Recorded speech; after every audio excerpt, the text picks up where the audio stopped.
कोकणातील प्रत्येक अपडेट जाणून घेण्यासाठी आजच माझे कोकणच्या सोशल मीडिया प्लॅटफॉर्मला लाईक, फॉलो आणि सबस्क्राईब करा।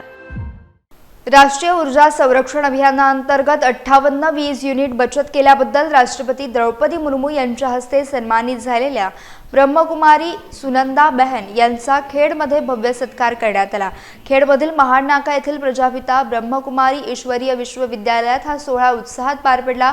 खेडवासी आणि विविध सामाजिक संस्थेच्या वतीने सुनंदा बहन यांचा गौरव करण्यात आला। यावेळी नगराध्यक्षा माधवी बुटाला, उद्योजक अमोल बुटाला यांच्यासह विविध क्षेत्रातील मान्यवर उपस्थित होते। सुनंदा बहन यांनी या प्रसंगी राष्ट्रपतींसोबतच्या भेटीचे प्रेरणादायी अनुभव उपस्थितांसोबत शेअर केले। केवळ वीज बचतच नाही तर आपल्या वेळेची आणि संकल्पनेची देखील बचत करण्याचा महत्त्वाचा संदेश त्यांनी दिला।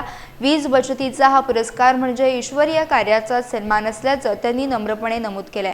राष्ट्रीय पातळीवर महाराष्ट्राचा नावलौकिक वाढवणाऱ्या सन्मानामुळे खेड परिसरात गौरवाचं वातावरण निर्माण झालंय। हा सोहळा यशस्वी करण्यासाठी ब्रह्मकुमारी विद्यालयातील विद्यार्थी आणि स्वयंसेवकांनी विशेष परिश्रम घेतले।